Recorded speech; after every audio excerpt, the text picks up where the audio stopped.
Oh my gosh, guys, are you ready to spill some tea like a white woman talking about some celebrity thing? I don't know why I brought race into it, but either way, Neil Druckmann has left The Last of Us on HBO, and yeah, let's talk about it. So, let's read this report. The Last of Us co creator Neil Druckmann to exit HBO series. A show known for its devastating character departures now has a big one behind the scenes. The Last of Us co-showrunner Neil Druckmann is exiting the HBO hit series. The move leaves his co-creator Craig Mazin as the show's sole showrunner going into a third season. Druckmann will continue to carry a co-creator and executive producer credit on the show. The shakeup comes on the heels of a divisive second season, which surprisingly declined a bit in the ratings. Druckmann said in a statement, "I've made the difficult decision to step away from my creative involvement in The Last of Us on HBO.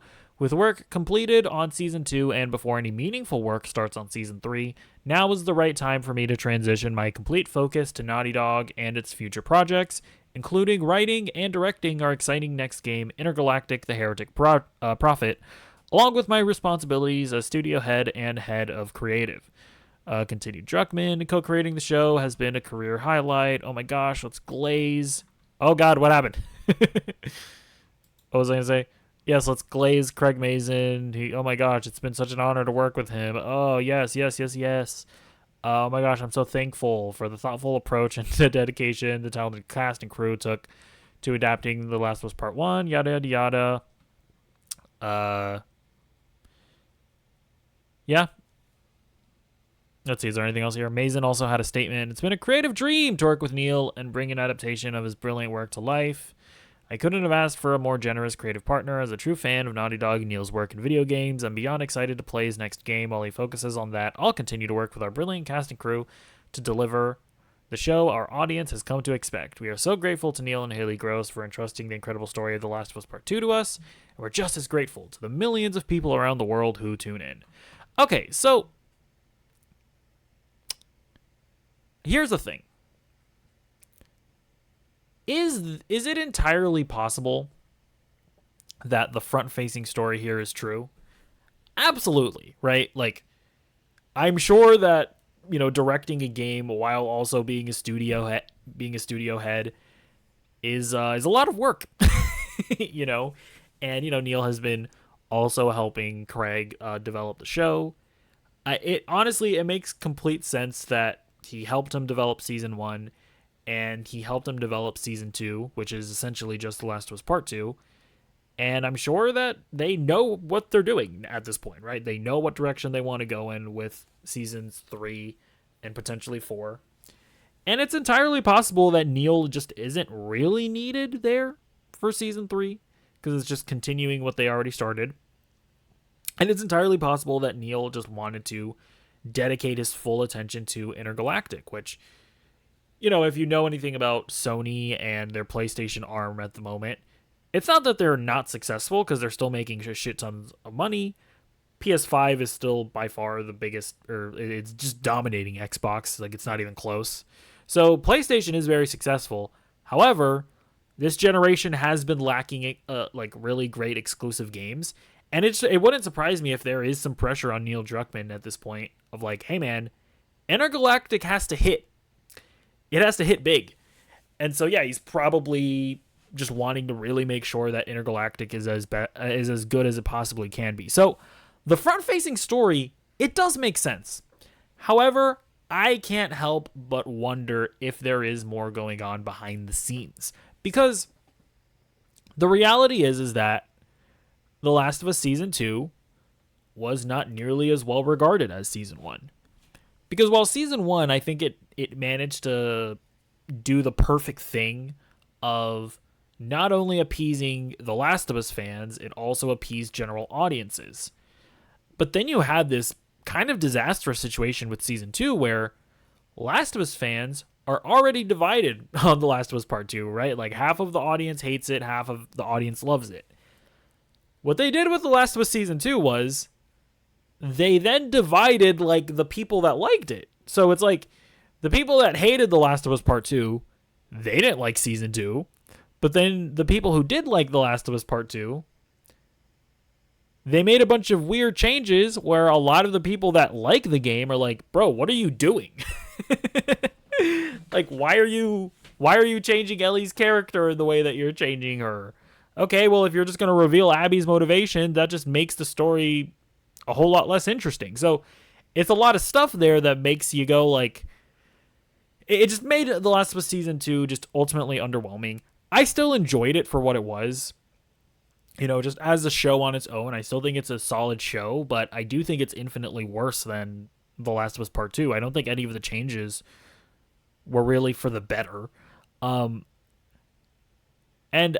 part of me was wondering as I was watching it, I was like, was Neil Druckmann really okay with all of this?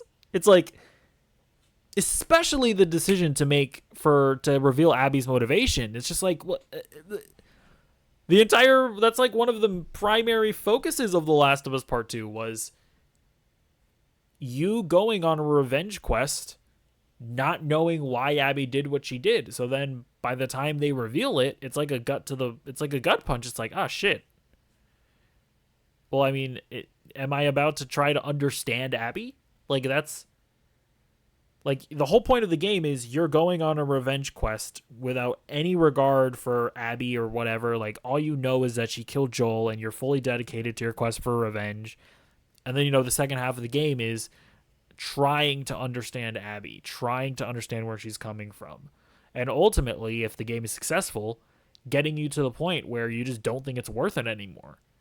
Them trying to do it from the beginning, it goes against the whole point of the game. And then you get into what they did with Ellie, where they made her weirdly incompetent. Her drive for revenge wasn't nearly as strong. It was just bizarre. And by the way, I don't put any of the blame on Bella Ramsey. It was all the writing, and it was all direction. Like, she did what she was told to do. And I remember just watching it. I was like, okay, it's the show. It's deciding that it wants to do its own thing. That's fine. I can judge it on those merits. And on its own merits, I still thought it was a decent season of television. But I was watching this going like, is Neil Druckmann seriously okay with this? And I can't help but think that part of him leaving has to do with creative differences. I can't imagine I can't imagine that he was necessarily okay with what Craig Mazin was doing with season 2. And this to me is probably, I feel like it's Neil Druckmann going, you know what? I respect you, Neil. I respect that you're doing your own thing with the show, but I'm going to take this opportunity and bow out. And it might, all of these things might be true, by the way. Like, it might be a combination of, I really should be putting more attention on Intergalactic. And I'm just also not really vibing with what Craig Mazin is deciding to do with the show.